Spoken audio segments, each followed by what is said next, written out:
Peluang duo Persib jadi pemain naturalisasi skuad Garuda. Alasan Sein Patinama geram di media sosial.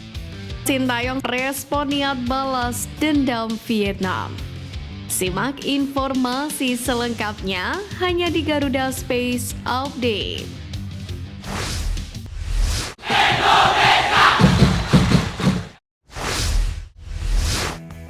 Perbedaan respon diberikan pelatih Vietnam Kim Sak-sik dan juru taktik timnas Indonesia Sintayong terkait hasil drawing grup ASEAN Cup 2024.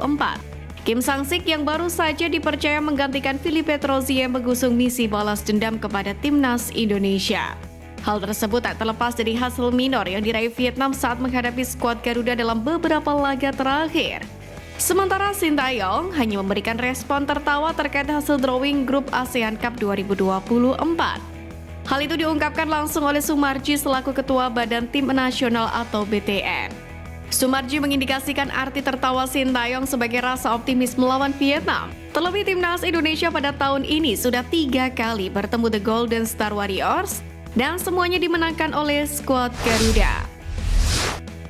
Wakil Presiden Federasi Sepak Bola Vietnam atau VFF Tran Anh Tu mengakui banyak orang-orang di negaranya yang takut The Golden Star Warriors jumpa timnas Indonesia di ASEAN Cup 2024 atau Piala AFF 2024. Dikutip dari media Vietnam Total 24/7, timnas Indonesia dianggap sebagai momok bagi Tran Anh Tu. Kendati demikian, Tran Anh Tu menegaskan tidak akan mengubah target mereka untuk setidaknya lolos ke semifinal sebelum berjuang menjuarai turnamen. Ajang ASEAN Cup 2024 sendiri akan berlangsung pada 23 November hingga 21 Desember 2024. Merujuk jadwal yang dirilis Federasi Sepak Bola Asia Tenggara atau AFF, timnas Indonesia akan berstatus tim tandang saat menghadapi Vietnam. Pertandingan pun akan berlangsung pada Sabtu 30 November 2024 di Stadion Maidin Hanoi. Media Malaysia @onefootball.m meledek fans timnas Indonesia yang meremehkan Piala AFF 2024. Mereka menyebut tak sepantasnya ajang Piala AFF dijadikan bahan ejekan. Mengingat Thailand dan Vietnam tetap memburu gelar juara sekalipun mereka pernah lolos ke babak ketiga kualifikasi Piala Dunia 2026 zona Asia.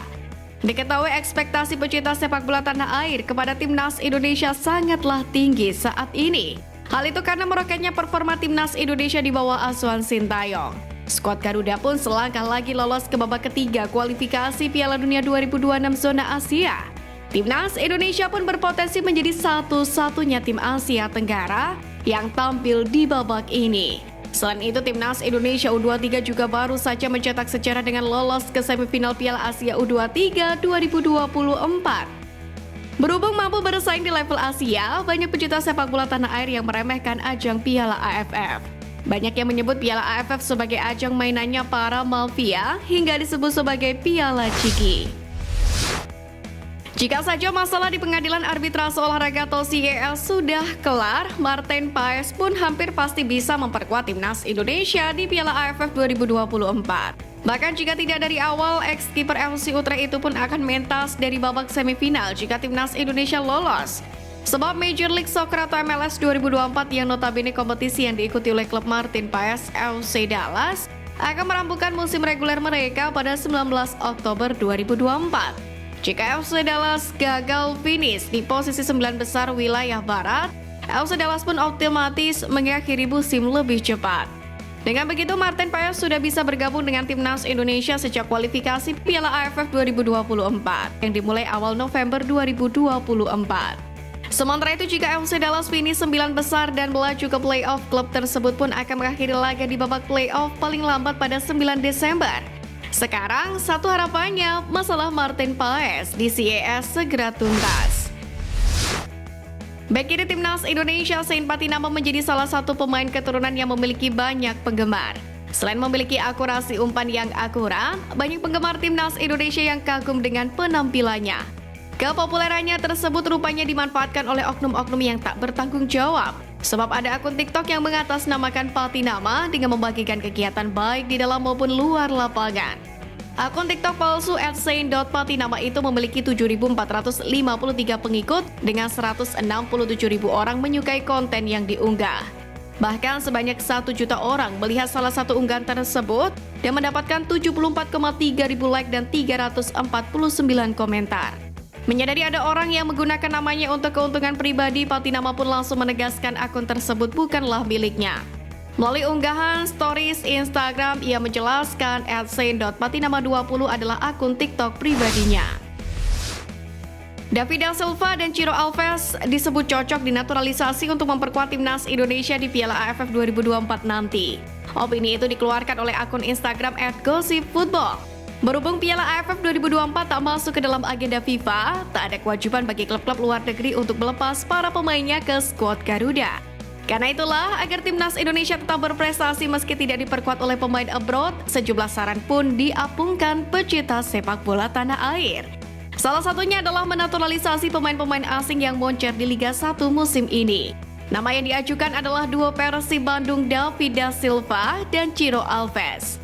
Untuk diketahui, musim ini Ciro Alves telah mengemas 15 gol dan 13 assist dari 33 pertandingan Liga 1 musim ini.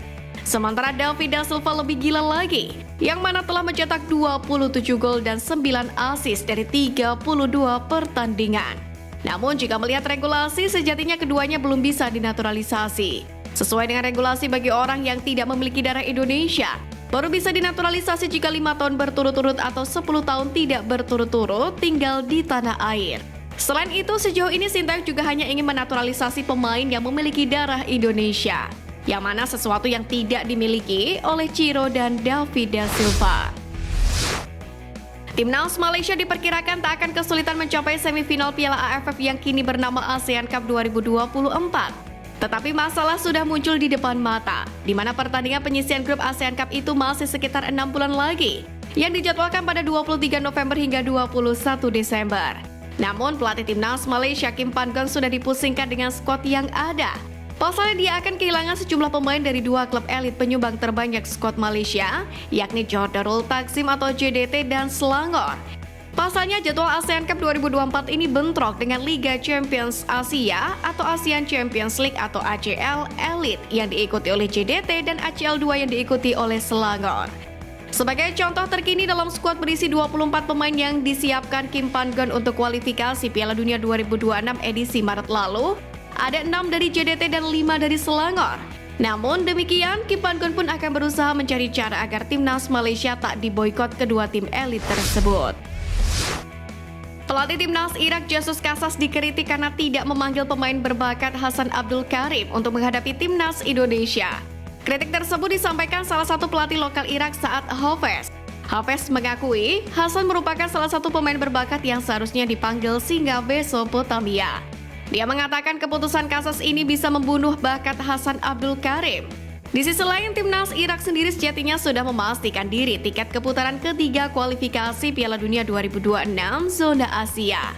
Sementara untuk timnas Indonesia membutuhkan 1 kemenangan dari 2 laga tersisa untuk mengamankan tempat di putaran ketiga. Penyerang timnas Indonesia Ragnar Oratmangun sudah tiba di tanah air. Dalam unggahan Instagram pribadinya, sang pemain tampak berjalan di sebuah trotoar. Ada ucapan selamat pagi yang menandakan dirinya memang berada di Indonesia. Menariknya lagi, postingan Instagram Stories tersebut adalah repost dari akun istrinya. Kemungkinan besar, Ragnar bakal berlibur dulu bersama dengan keluarganya. Diketahui Ragnar Oratmangun sendiri memang sudah menikah. Bahkan ia menikah muda dengan sang istri dan telah dikaruniai anak. Meski begitu, pemain berusia 26 tahun ini sangat tertutup soal keluarganya. Sang istri juga mengunci akun Instagram dan jarang sekali menampilkan potret kemesraan dengan Ragnar. Dengan adanya sosok istri yang menemani ke Indonesia, Ragnar bakal punya motivasi tambahan, yakni untuk tampil impresif membela timnas Indonesia untuk melawan Irak dan Filipina, yakni di ajang kualifikasi Piala Dunia 2026 pada Juni 2024. Sekian News Flash kali ini Sobat Garuda, mari terus dukung perjuangan timnas Indonesia. Nantikan News Flash edition dari Garuda Space selanjutnya. Terima kasih dan salam olahraga.